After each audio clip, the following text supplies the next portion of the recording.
The following is a presentation of the Chicago Bears Network and ChicagoBears.com. Download the Chicago Bears official mobile app for up-to-the-minute Bears content every day. And now, welcome to Bears All Access, your all-access pass into Chicago Bears football. Bears All Access is brought to you by IGS Energy and sponsored by Athletico Physical Therapy and CDW. I hope you're having a great Tuesday night. Jeff Joniak along with my broadcast partner from News Radio 105.9 WBBM, the great Chicago Bears Super Bowl winning guard, Tom Thayer, as we get you set for Bears-Eagles. Tom, I am giddy about the matchup. You're playing the best team in the league on Sunday at noon. Winter blowing in strong on Sunday. It's going to be bitter. And the final month of the season, a lot to evaluate for our Bears, and I'm anxious to see the Eagles in live living color. How about you? Oh, me too. You know, earlier in the season, they wanted to call the weekend after the Thursday night game a mini bye. I don't like that term. It's just an extended week before you prepare for your next opponent. This is a bye, and it seems like a long time in between games. And to have a bye this late in the season, I hope it kind of reignited the hunger within the players, not only to stay prepared for their responsibilities no matter what position they play, but get ready for an opponent that is probably the most well-balanced team in the NFL, that's a true Super Bowl contender.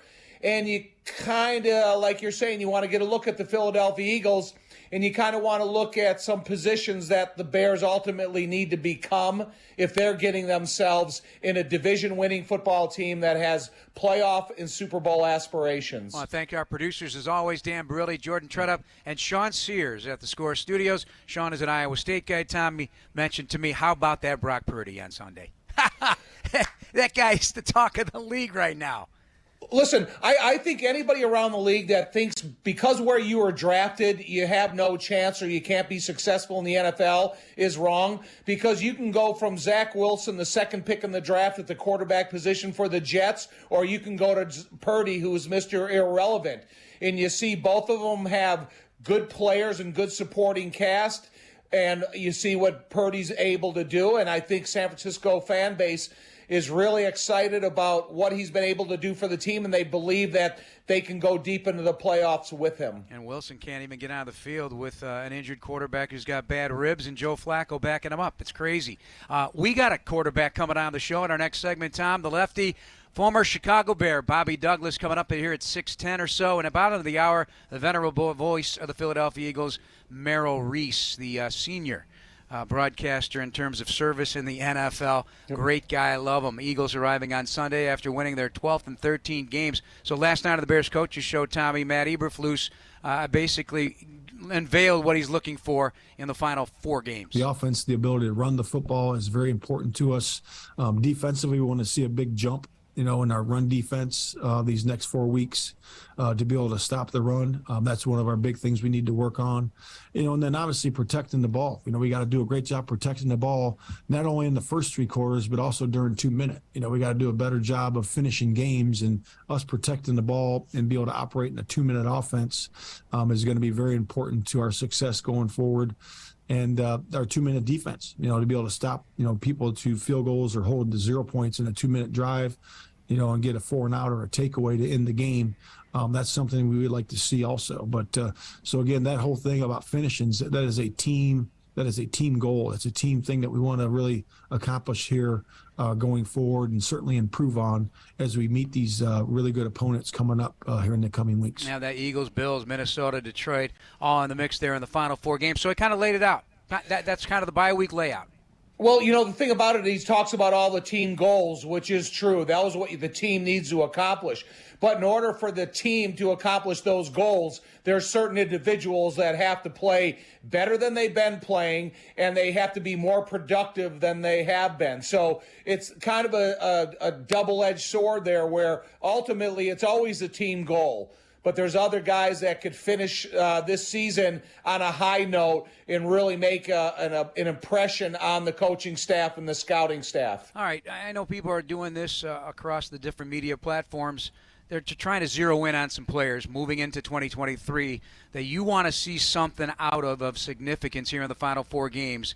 And give me 4 guys. I know I'm throwing this at you out of nowhere here, but if you want me to start it off, I will. But, I want to continue to see the development of tight end Cole Kmet, the use of Cole Kmet. I'd like to see what Chase Claypool does here moving forward. In the final 4 games, he had a career-high 4 touchdowns against this very Philadelphia team, a 2020 version, a totally different version than this one, but he played him the week before the Bears acquired him in that deal with Pittsburgh.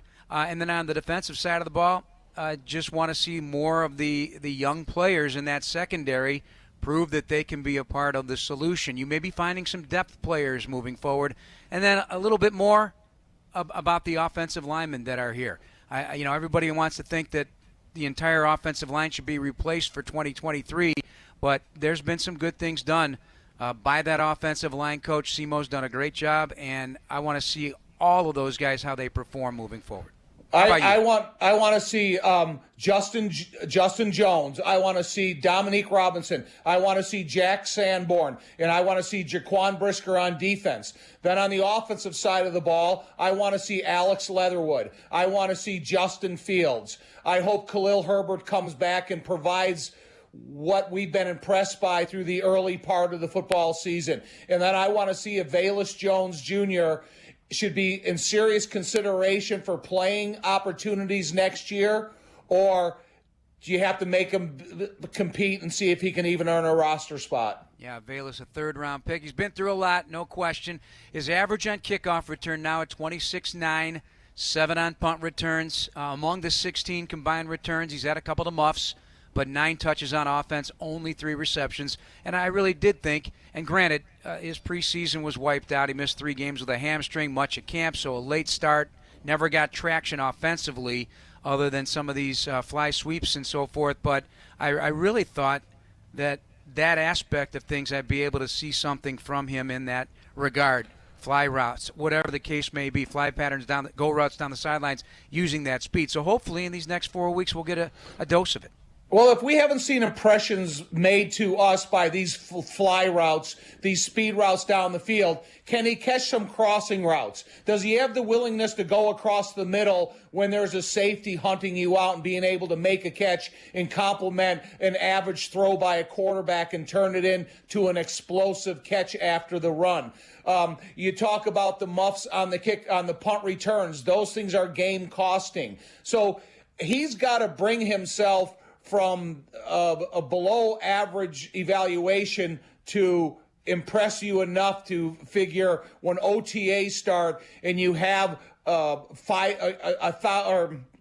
250 reps of catching punts during the offseason. By the end of the offseason in a training camp, are you so impressive at it that you don't consider Dante Pettis still the best punt catcher on this football team? 4 returns, 114 against Green Bay in the kick game, plus that 55-yarder in Atlanta. All right, we're going to take our first break. When we come back, Bobby Douglas, due to join the program, the former Chicago Bear, who has the single-season rushing record. It's in dire straits. Tommy with Justin Fields tracking him down from that 1972 season. He'll join us next. This is Bears All Access, and it's brought to you by IGS Energy. With Tom Thayer, I'm Jeff Joniak on Chicago Sports Radio, 670 The Score.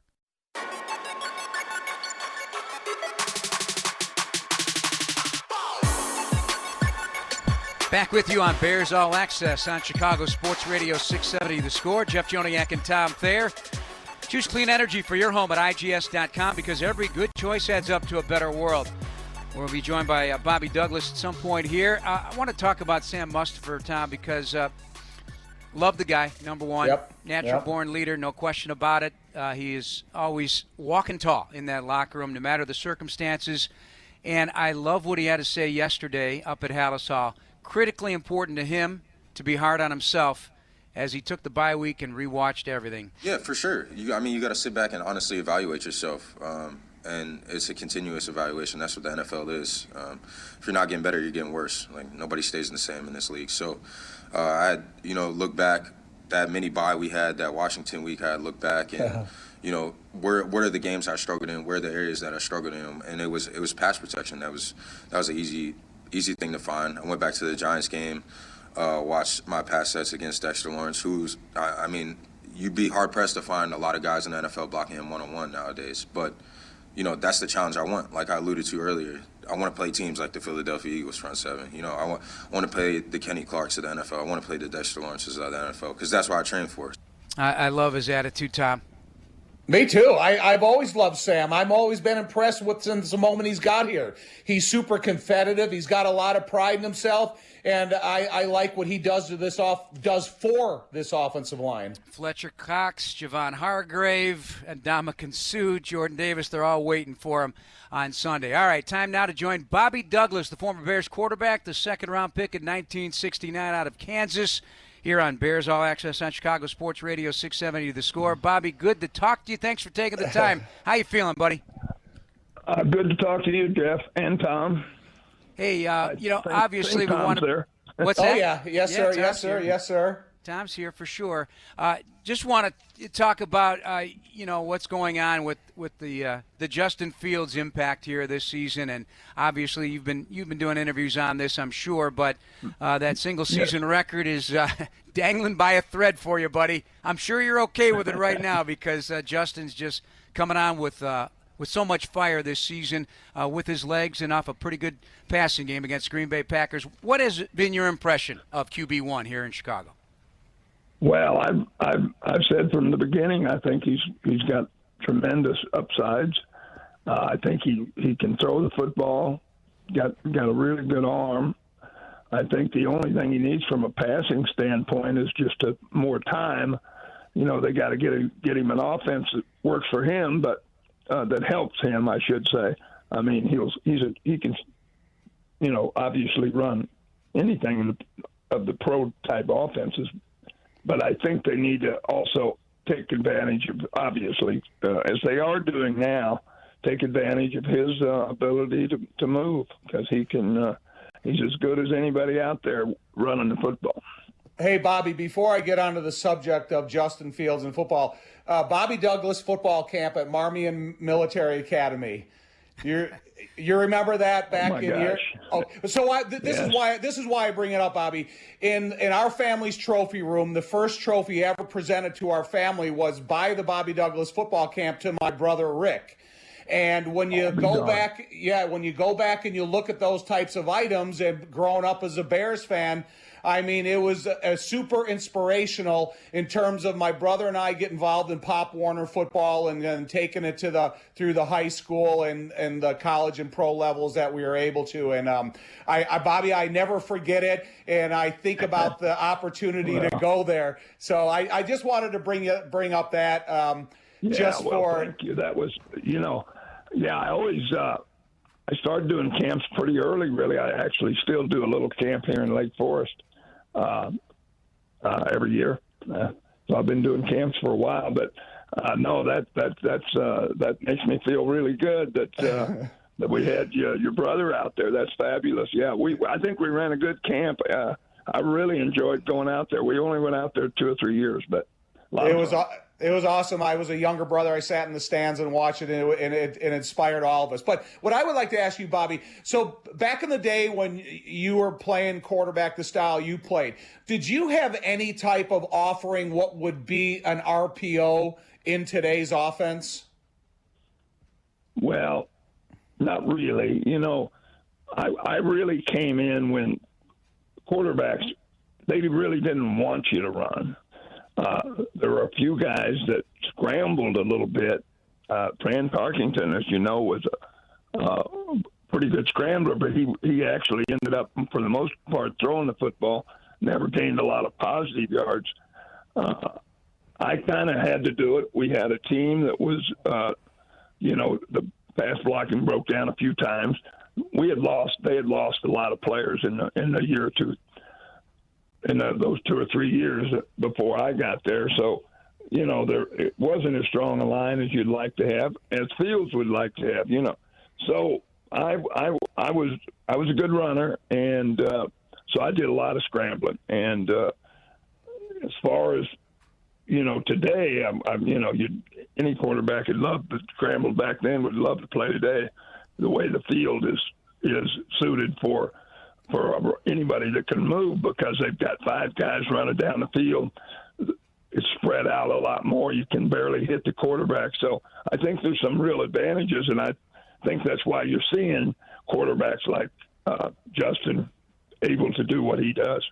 Well, I think you and Vince Evans were ahead of your time in terms of where the game is today. Do you enjoy watching quarterback play and offensive football today because of all the experiences that you faced throughout your career? Yeah, I mean, I'm a big football fan, a big basketball and football fan, but I watch every pro game all week. I don't miss one very often. I just love the game. I think it's a great game. I think what they've done with the rule changes has helped the game, as you can see now with all the parity that you have in pro football. It's the best game there is on TV. Yeah, almost every game goes down to the wire now. League record through 14 weeks. Well, and it's opened games. up. It's so much more wide open than it was, say, when I played. All right, I got a nugget for you. It was a defensive game then. Yeah, it certainly was. And I want to ask you a question about that, too, about your playing career. But when you were talking about that Marmion military camp, Tom, a memory flashed through my head. I was actually on a football field defending Bobby Douglas. Bobby, you won't remember this. This goes back to 1987 or 88, I don't know which, when the Chicago Bruisers were playing in Rosemont Arena football, and there was a media all-star game. And Gale Sayers was his running back, and Bobby Douglas was the quarterback. And I remember trying to play, tear the flag from Bobby, who's stiff-arming. Like he's playing some serious football here against the media. The late Les Grobstein put this together. He was the voice of the Bruisers. Do you have any recollection of that? Remember the Chicago Bruisers back in the late 80s? I do. Oh, yes, I do. Yeah. Yeah. So I do remember. I didn't play the game, but I was on the field with Bobby Douglas, all 6'5" of them, and the great Gale Sayers. So 6'5" football player. Everybody lists you 6'3", but you were 6'5". You were a big dude. Wow, the legs were special. I was big. Yeah, I was good size for that year. Although there were some other good sized quarterbacks. I mean, there were 6 or 7 others. Actually, the record that I broke was Greg Landry. Greg was about my size, and he had the record before I broke it. I think he had about 500 yards, and so there were some big quarterbacks. But I was a little more physical probably than some of them. But, the underrated aspect of it, and the numbers certainly didn't reflect, but in the game played in that era, you had one of the league's strongest arms. And guys had a hard time negotiating the heat coming off your missile, wasn't it? Well, yes. I mean, you're going to – I mean, if you go back, and I happen to do this because of actually John Hadel. I don't know if you remember John, but he just died actually, but you remember him, I'm sure. John coached John Elway, and they had a little problem because he had a great arm, and they were dropping some passes. They went out and got a couple of receivers because of that. Hadel told me. So you have a guy that throws with a lot more velocity, which some quarterbacks do. You're going to have guys dropping more passes, and it was a negative for us, but for the most part, I was getting the ball to them. We had a few more dropped, and we didn't throw a lot of the little short stuff today. That make it a lot different game. I threw the ball deep, I think, as well as anybody. So you don't play if you can't throw it. So. You don't play 10, 12 years if you can't throw the football. Hey, Bobby, when you think of today's game, where is the biggest difference in receivers? Do you think it's the size of the wide receiver or the multiple uses of the tight end position? Well, I think it's a combination of a lot of things. Probably the rule changes, which gives a quarterback more advantage today than they had, that all started changing in the late 70s. You remember when the blocking rule changed? Well, you're a little before that, a little after that. You could use your hands when you came in the league, correct? Right, yes. You see, you couldn't do that when I came in the league.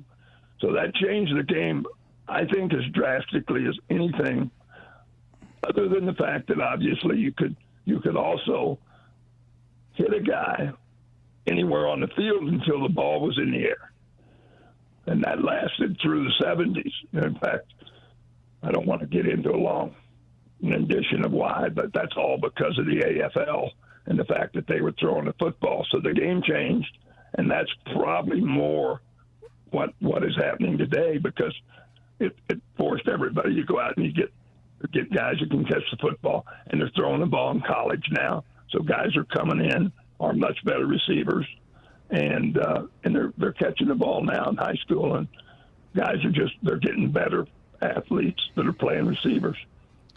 All right, Bobby, last question, and we'll let you go. Appreciate the time. We really do take this. We love the history, so we love the history of the game. Give me the worst hit you ever took and the hardest defense you ever had to deal with. Well, the hardest defense was Minnesota. They had a phenomenal defense when we played them. Detroit was really good, and Green Bay was pretty good too. It was a real good defensive league at the time.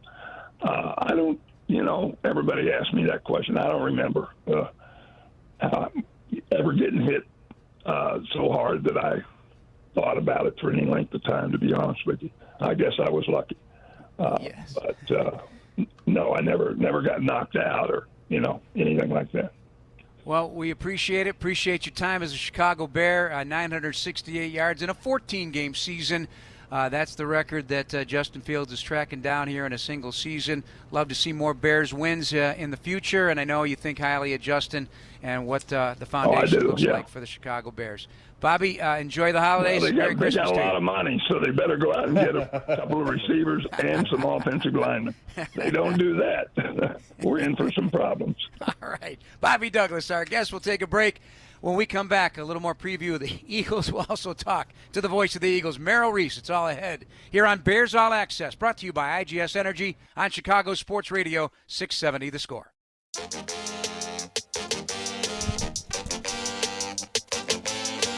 Welcome back to Bears All Access here on Chicago Sports Radio 670 The Score with Tom Thayer, Jeff Joniak. This segment of Bears All Access is brought to you by CDW, people who get it. Just heard from Bobby Douglas going through, you mentioned Greg Landry, he did, and that was your first quarterback in the USFL. Yes. Yeah, it was. I was a 20-something-year-old kid just getting in the league, and he was a 40-year-old quarterback. He took great pride in his job, and he tried to give lessons to everybody that he came across, which that's one thing I loved about Greg. And a good quarterback coach, too, right? He did some of the coaching, too, as well. Yep. Was he here? Yeah, he was here with the Bears. Yeah. He played. He went from playing in the USFL to the Bears quarterbacks getting hurt, leaving the USFL and going and finishing the season for the Bears. Yeah, quite the story. Always these, and he's you still talk to him, don't you? Yeah, when we go to Detroit. Yeah. Yep. All right, time to join one of the greatest guys in the National Football League. His 46th season as the play-by-play voice of the Philadelphia Eagles, the dean of NFL play-by-play announcers on radio for their local teams. The great Merrill Reese joins the program. Merrill, good evening. I know you've been busy tonight with activities. Thanks for taking the time. How you feeling? Anytime. I'm feeling great, Jeff, and looking forward to seeing you in a couple of days. Yes, always a pleasure to talk to you. Tommy has been great for me in my career, been very supportive, so I do appreciate you.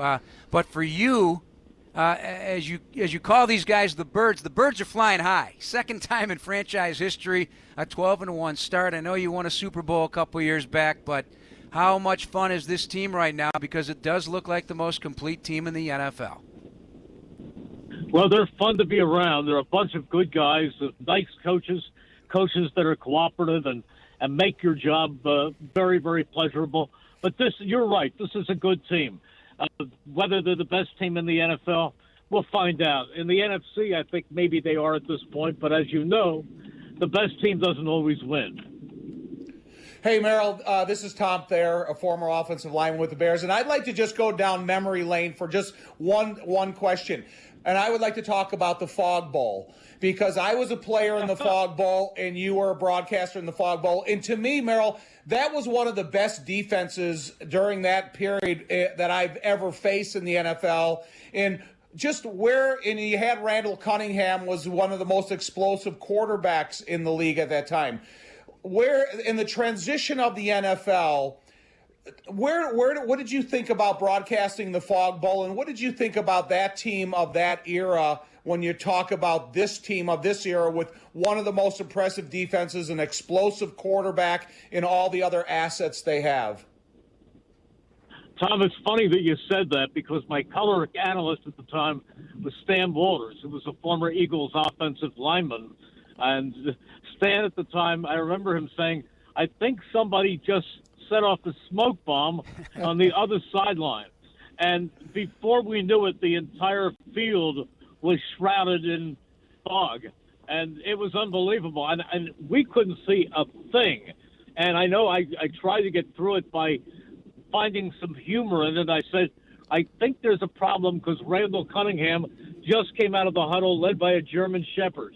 And whatever we could think of, we thought of. And then we got into the second half, and the Bears had somebody on the sideline with a wireless microphone announcing the down and the distance and who caught the pass. And we went entirely by what we were getting from the PA. But it was impossible to see. And my wife and I were going to have a New Year's Eve party that night back in Philadelphia. And I'm thinking, well, there goes the party. We're going to be stuck overnight in Chicago. And when we got out of the stadium to the buses, there wasn't any evidence of fog. It was a completely clear night. And I remember saying to Buddy, it's a shame they didn't stop that game and wait for the fog to clear. And he said, they don't stop wars, and you continue to play. Hey, Merrill, slightly better view from the booth at Old Soldier Field in the fog than we ever get in Washington to call a Commanders game, right? Well, I think the Commanders, they're no longer the worst. The worst is now Miami. Yes, you're right. So you took it right out of my mouth, Big Tom. Yes. Hey, when you go and you think about that team of Reggie White and Jerome Brown and the rest of the counterparts they had in that defense, like I said, it was one of the best. And now you think about this defense that the Philadelphia Eagles have. Did they need to go out and sign Ndamukong Suh and Linville Joseph, or could they have got through without them? It's a good question. I think at the time they were having trouble stopping the run, and they needed some beef in the middle. And don't forget, Jordan Davis was hurt. He was out for he went on injured reserve for 4 weeks, so they had to excuse the pun, but they needed more beef. They needed to beef up the defense, and that's what they brought in. And these guys have both contributed. It's the thing about this defense, Tom, is it's so deep that they're able to rotate so many combinations of people that 34-year-old Brandon Graham was able to come in last week and pick up 3 sacks. That's how fresh he was. You're talking about a running game. When you talk about the Bears, you got Dave Montgomery, you have Khalil Herbert, you have a couple of other running backs, and then you have Justin Fields. Now, is this a defense that can shut down the running game of running backs, not including a quarterback, or is this a running game defense that can shut down a running quarterback as well as a good running game with running backs? I think yes, and yes. Because don't forget, last week they really shut down Saquon Barkley. The week before they handled Derrick Henry and kept him to under 30 yards rushing. And then they also shut down Jonathan Taylor. He had a big first half, and in the second half, he did nothing in Indianapolis. And they've been able to contain the quarterbacks. But I don't think they've played a quarterback yet who can run like Justin Fields. I think he's probably the best running quarterback in the game right now. All right, so a lot of conversation with Merrill Reese, the voice of the Philadelphia Eagles, as the Bears get ready to meet Philadelphia on Sunday at Soldier Field. The comparison, contrast, the first 2 years of Jalen Hurts, who is at the beginning of this whole process considered, if I'm not mistaken, from a Philadelphia point of view, a bridge quarterback. And here he's taking the ball and you know, I watched him play at Oklahoma. My daughter was an Oklahoma graduate. I saw him in a spring game. I was impressed. I was impressed with him in Alabama, and certainly impressed with him now. And then Josh Allen, their first 2 years, and then they take off in their year 3. Justin finishing up his second year. The last half of it's been outstanding. finishing strong is the hope into a year 3. Is it fair to have these comparison contrasts about these 3 young quarterbacks? I know every quarterback develops differently, but they're all similar in the sense that they can run and they can throw. Well, there was a lot of divided opinion about Jalen Hurts when they drafted him to begin with. And then as late as last year, after the playoffs, there were a lot of people who said that Jalen Hurts was not the quarterback of the future. He was just somebody to play until they got their real franchise quarterback. I was not among these people. I liked Jalen Hurts from the time I saw him at Alabama. I loved what I saw in Oklahoma, and I was thrilled when the Eagles drafted him. Now, they drafted him to be a backup for Carson Wentz, who had some injury problems. But, boy, that didn't last very long, and this young man has developed. I thought he did a great job last year in only his first full year as a starter.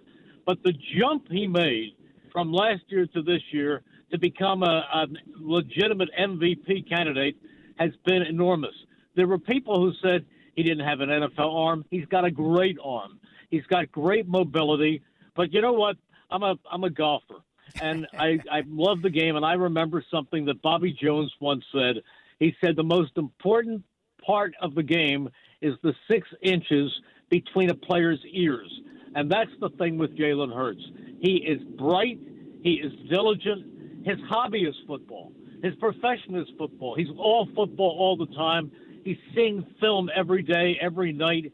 He is such a worker. And the biggest difference between last year and this year, yes, he has cleaned up some mechanics as far as throwing is concerned, but his decision-making is so quick, and he makes the right decisions, and he knows when to get out of bounds, and he knows when to give up on a play and throw the ball away. I mean, you know that when you see that he has 22 touchdown passes and only 3 interceptions. He has had a spectacular year, a quarterback rating of 108.4. And you know, that out route he threw under a blitz last week on a dot. I saw a video today of Darius Slay, your star cornerback, saying, if he's going to put away this cornerback stuff and he's going to become a receiver and be a 1,500-yarder because that guy throws so accurately on the move, under pressure, and that's quite the compliment to him. What is your opinion from watching tape of Justin Fields as it relates to Jalen Hurts? Do you see similar progress over the course of this season? I don't know how much tape you've seen or what you've watched, but what do you think of Justin? I think he's terrific. I really do. Loved him at Ohio State. And I think he is a bright young quarterback, and I think you have to give him time. You have to be patient, and he will become a more accurate passer. I think he's a brilliant athlete. What he does with his legs right now is mind-boggling. He's frightening for a defensive coordinator to watch during the week as he prepares to face him. And I think he's just going to become a more total quarterback as time goes on. But I think if Bears fans give him time and keep their minds open, you've got the makings of a Pro Bowl quarterback. About the variety of systems that Jalen Hurts has faced throughout his development through college and into the pros. If he gets 3 or 4 years in the same system, same terminology, same supporting cast, just like I hope Fields has that same opportunity, do you expect significant improvement in his abilities because you finally become familiar with the same terminology over a period of seasons? Absolutely. You bring up a good point, Tom, because Jalen Hurts, up until this year, had played with 5 different offensive coordinators in 5 years. This is the second year he's played with Shane Steichen, and he's certainly very comfortable in the offense. And the same will happen with Justin Fields. He's going to be a winning quarterback. There's no doubt in my mind. I think he's special, and I always have, and I think it's just a matter of really being oriented and ingrained in one system for a while. Teams that you look at the bad teams, they're always making changes and hiring this one and firing that one. I think Justin Fields has a lot of positive years ahead of him. And it will happen. His big jump will probably come from between this year and next year. He'll be a different quarterback next year. Now, I would assume from what I've heard about him that he's a very diligent guy and that he puts in the time and that he has the drive and desire, because that's very important too. That's the top of the thing with the Jalen Hurts. He wants it so badly. He wants to win. He's been a winner at every level, and I think you probably have that, although I don't have any firsthand knowledge, but I would think from what I've heard that Justin Fields has some of those same qualities. All right, we're wrapping up with my good friend Merrill Reese, the voice of the Eagles. Last thing, just give me a short story as we try to beat the clock here. You started with 1977 Eagles. Do you remember your first broadcast? Who was your color analyst? I know that was Ron Jaworski's team, Harold Carmichael, Bill Berge, Herm Edwards, and a secondary that had 19 interceptions from the starting four. Yeah, it was 1977. I had done the first 12 of the 14 games. I had done them as the color analyst, and then the play-by-play man tragically died, and then I had the last two games of the 77 season with no guarantees. I reached out to a friend of mine who I knew who lived in the area by the name of Herb Adderley, who was in the Hall of Fame with the Packers and the Cowboys, and Herb did the color for those first two games, which were the last two of the season. A rookie by the name of Wilbur Montgomery took the kickoff back coast to coast. I ended up calling every touchdown in Wilbur's career, and Ron Jaworski won the game with a naked bootleg to the left to beat the Giants. Great recall. It's living memories, isn't it? Great 46 seasons. It is. I know you're never giving it up, buddy. I'm not. They're going to have to remove me with a crane, because as much as I love to play golf, I like to do this even more. I know you do. By the way, NBC's Today Show did a great job taking their cameras into your booth. Saw it a few weeks back. That must have been a nice honor as well. We'll see you Sunday, buddy. Bears-Eagles. Can't wait. Look forward to it, Jeff and Tom. Take care. Have a good night. All right, good night. More of Bears All Access after this break on Chicago Sports Radio 670 The Score. This segment of Bears All Access is brought to you by CDW, people who get it, and also Athletical Physical Therapy. Visit athletical.com to request an appointment in clinic or virtually and start feeling better tomorrow. Jeff Joniak and Tom Thayer with you, breaking down Bears-Eagles for Sunday. Justin Fields, certainly the hot topic. It's two QB1s, Tom. Jalen Hurts, QB1, Justin, QB1.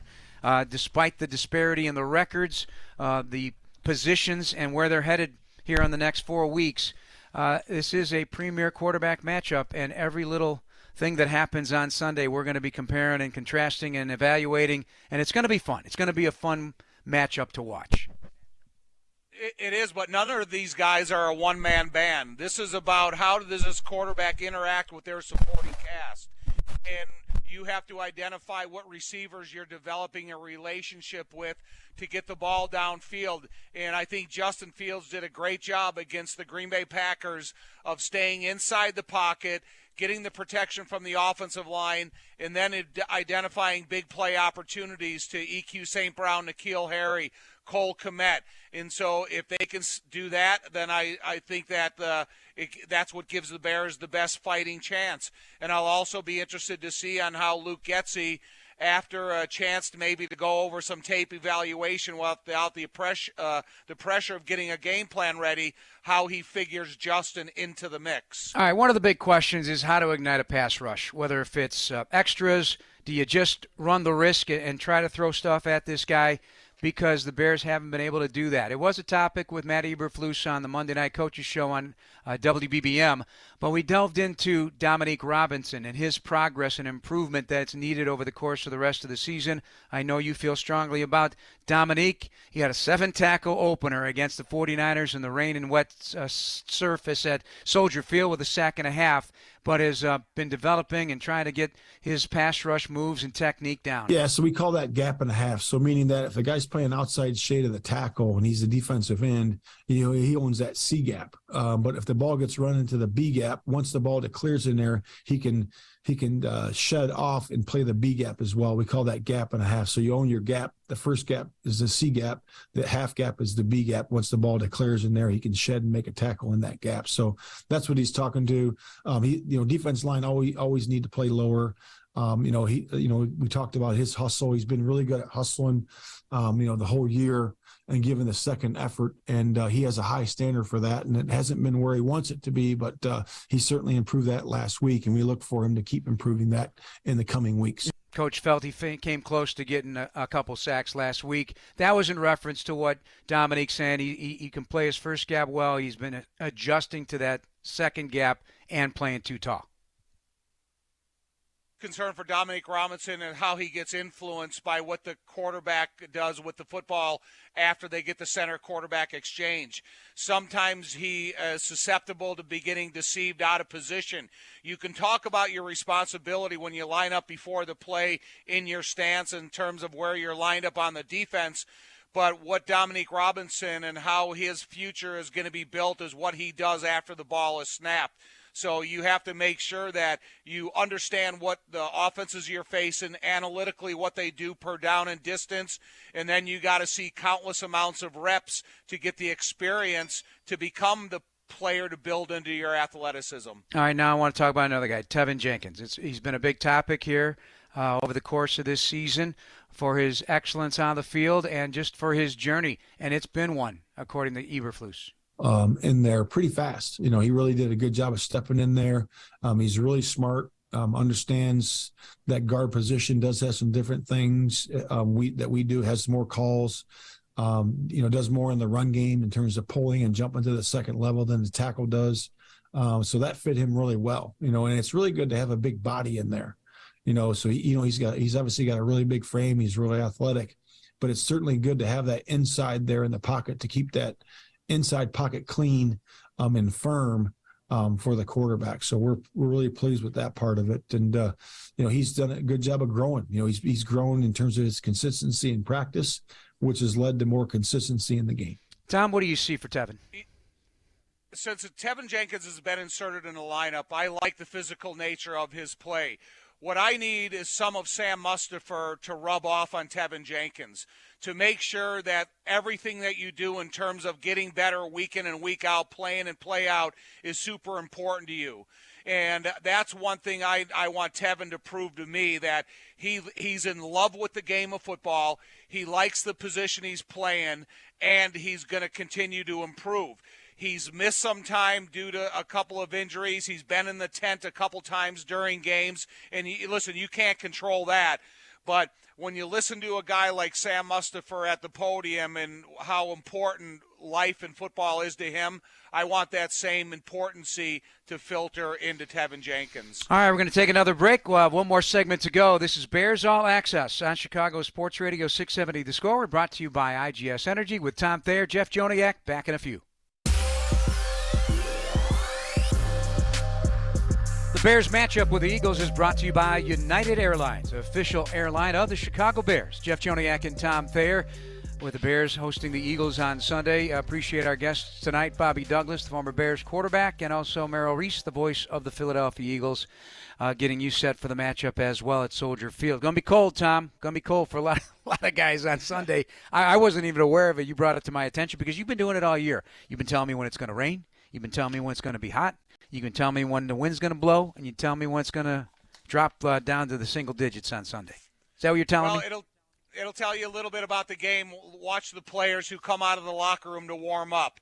It's not going to be a pleasant morning, so don't think you're going to be ready if you just come out of the locker room at kickoff. And so to me, I'm excited to see where Jaquan Brisker and Kyler Gordon are. When you are two rookies and you miss a significant amount of time during your rookie year, you have to come right back at full speed. It's not like a breaking in period where you get a quarter or so to become reacclimated to the playing conditions. By the time you get on the field for that opening defensive snap, you have to know that you've been there before, you have plenty of experience, and play like you haven't had any time off. 3 weeks with the bye week, and they'll be facing some really dominant players, obviously, with the Philadelphia Eagles. And not just in the passing game. Miles Sanders is tough to put down. He is playing with a real gusto right now, even in pass protection. blocking as well for his teammates. He's really risen to the occasion. His first 1,000-yard season running the ball and getting in the end zone. Yeah, the thing about the defensive backs, it's going to be interesting what type of coverage they play and where their eyes will be, because you can't cover these talented wide receivers and watch the quarterback at the same time. You just have to play your responsibility called in the huddle and make sure everybody else inside that huddle does their job. They're fortunate to have a linebacker like Nick Morrow with that type of speed. He's not necessarily going to be a spy, but he's got the quickness to work the interior running game and chase down the quarterback. All right, couple nuggets involving the Vikings and Lions in the division. We're talking more about them than the Packers now, which is interesting, but I just saw this today. The Vikings are 10-3. They've been outscored by 1 point this season. 250 teams in NFL history with 10 or more wins in the first 13 games. The Vikings, the only team ever with a negative point differential.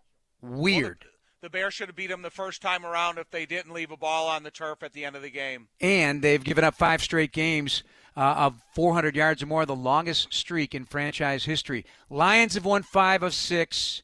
They're 6-7. They're at the Jets. They're at Carolina. Then they get the Bears at home and at Green Bay. Will they be a playoff team?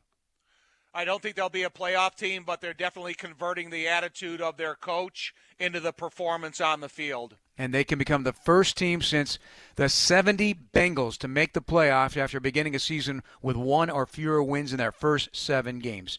Interesting, all laying ahead for the Bears in the future, too, because the Lions are going to be loading up with prospects, including their special draft picks that they got in deals, and they got something going there as well. But so do the Bears. We'll look forward to it on Sunday, 9 a.m. our pregame, noon the kickoff on WBBM. Tom, thanks so much.